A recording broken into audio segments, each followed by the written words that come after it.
our channel K Knowledge, G gives, V Victory, KGV Educational Channel for Success. ఈ video మీకు నచ్చినట్లయితే మా ఛానల్ని సబ్స్క్రైబ్ చేయండి, షేర్ చేయండి, లైక్ చేయండి. Hi everyone, hour KGV education ఛానల్కి స్వాగతం. డైలీ కరెంట్ అఫైర్స్లో భాగంగా మే 19వ తేదీకి సంబంధించినటువంటి కరెంట్ అఫైర్స్ ఇప్పుడు డిస్కస్ చేద్దాం. మొదటి ప్రశ్న, సౌర కుటుంబం వెలుపల ఇటీవల కనుగొన్న భారీ గ్రహానికి శాస్త్రవేత్తలు ఏమని పేరు పెట్టారు?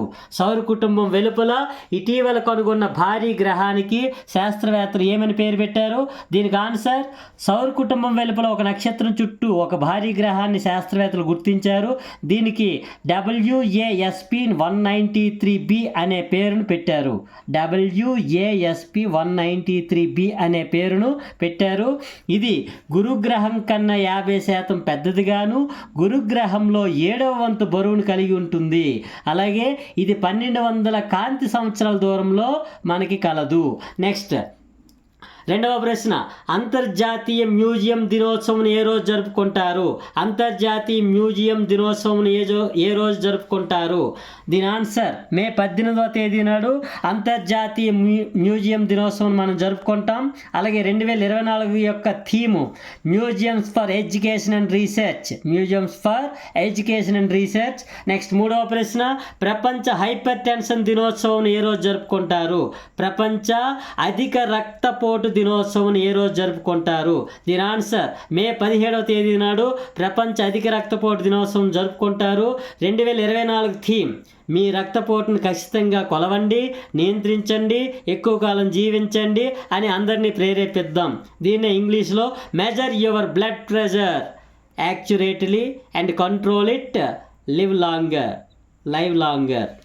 ఓకే, నెక్స్ట్ నాలుగో ప్రశ్న, ఆగ్నేయాసియాలో ఎంతమంది అధిక రక్తపోటుతో బాధపడుతున్నట్లు వరల్డ్ హెల్త్ ఆర్గనైజేషన్ తెలిపింది? ఆగ్నేయాసియాలో ఎంతమంది అధిక రక్తపోటుతో బాధపడుతున్నట్లు WHO తెలిపింది?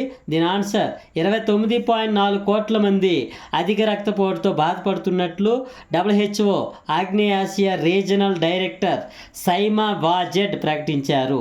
అలాగే ఈ అధిక రక్తపోటుకు గల కారణాలుగా అధిక ఉప్పు, ఆల్కహాల్, పొగాకు, శారీరక శ్రమ లేకపోవడం, ఒత్తిడి, వాయు కాలుష్యం వంటివి అధిక రక్తపోటు కారణాలని ఈయన తెలిపారు.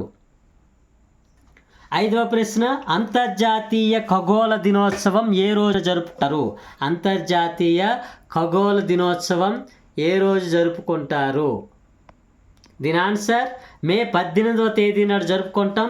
గమనిక, 2006 నుండి ఈ దినోత్సవాన్ని సంవత్సరానికి 2 సార్లు, అనగా మే 18వ తేదీ నాడు మొదటిసారి, అక్టోబర్ 12వ తేదీ నాడు రెండోసారి, ఇలా 2 సార్లు జరుపుకుంటాం. నెక్స్ట్ 6వ ప్రశ్న, ప్రపంచంలో అతి పొడవైన స్ట్రైట్ రోడ్ ఎక్కడ నిర్మించారు? ప్రపంచంలో అతి పొడవైన స్ట్రైట్ రోడ్ ఎక్కడ నిర్మించారు?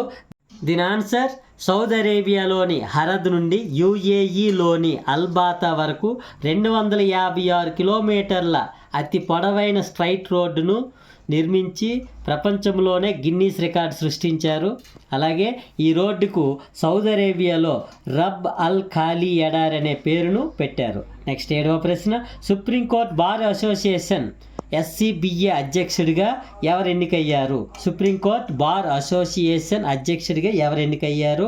దీని ఆన్సర్, కపిల్ సిబల్. గమనిక, సీనియర్ న్యాయవాది అయినటువంటి ఆదిశ్ C అగర్వాల్ తర్వాత SCBA అధ్యక్షుడిగా 4వసారి బాధ్యతలు చేపట్టిన కపిల్ సిబల్ రికార్డు సృష్టించారు. అలాగే 8వ ప్రశ్న, 6వ అంతర్జాతీయ వార్తాపత్రిక రూపకల్పన పోటీల్లో ఏ వార్తాపత్రిక అత్యున్నత గౌరవాన్ని పొందింది? 6వ అంతర్జాతీయ వార్తాపత్రిక రూపకల్పన పోటీల్లో ఏ వార్తాపత్రిక అత్యున్నత గౌరవాన్ని పొందింది? దీనికి ఆన్సర్, ద హిందూ వార్తాపత్రిక. నెక్స్ట్ ప్రశ్న 9వ ప్రశ్న, టైమర్ హయ్యర్ ఎడ్యుకేషన్ విడుదల చేసిన ర్యాంకింగ్స్లో ద యంగ్ యూనివర్సిటీ ర్యాంకింగ్స్ 2024 ప్రకారం ప్రపంచంలోనే మొదటి ర్యాంకులో ఉన్న యూనివర్సిటీ ఏది? దీని ఆన్సర్, ప్రపంచంలో మొదటి స్థానంలో నాన్యాంగ్ టెక్నికల్ యూనివర్సిటీ, ఇది సింగపూర్లో ఉంది. నెక్స్ట్ 2వ స్థానంలో ప్యారిస్లో science and letters PSL research university. మూడో స్థానంలో హాంకాంగ్ చెందిన Hong Kong university of science and technology. అలాగే ఇదే ర్యాంకింగ్స్లో మన దేశం నుండి 81వ స్థానంలో మహాత్మా గాంధీ యూనివర్సిటీ కేరళ, 96వ స్థానంలో భారతీయార్ యూనివర్సిటీ తమిళనాడు, 113వ స్థానంలో ఐఐటి పాట్నా ఉన్నాయి. నెక్స్ట్ 10వ ప్రశ్న, భారత్ తొలిసారిగా అణుశక్తి పరీక్షలను ఎప్పుడు ప్రారంభించారు? భారత్ తొలిసారిగా అణుశక్తి పరీక్షలను ఎప్పుడు చేశారు? దీని ఆన్సర్ 1974 మే 18వ తేదీ నాడు ఇందిరాగాంధీ ప్రధానిగా ఉన్న సమయంలో జరిగింది. నెక్స్ట్, నేటికి ఈ తొలి అణుశక్తి పరీక్షలు జరిపి 50 సంవత్సరాలు పూర్తయింది. నెక్స్ట్ 11వ ప్రశ్న, సిఏఏ పౌరసత్వం సవరణ చట్టం 2019 ప్రకారం తొలి విడతలో ఎంతమంది విదేశీయులకు మన దేశ పౌరసత్వం మంజూరు చేశారు?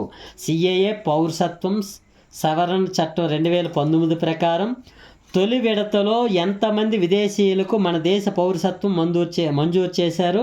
దీని ఆన్సర్ 14 మందికి.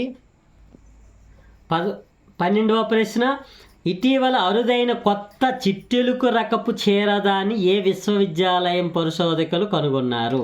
ఇటీవల అరుదైన కొత్త చిట్టెలుక రకపు క్షీరదాన్ని ఏ విశ్వవిద్యాలయం పరిశోధకులు కనుగొన్నారు? దీని ఆన్సర్ శ్రీకృష్ణదేవరాయ విశ్వవిద్యాలయ పరిశోధకులు కనుగొన్నారు. నెక్స్ట్ 13వ ప్రశ్న, 27వ జాతీయ ఫెడరేషన్ కప్ సీనియర్ అథ్లెటిక్ ఛాంపియన్షిప్లో జావెలిన్ త్రో విభాగంలో స్వర్ణ పతక విజేత ఎవరు?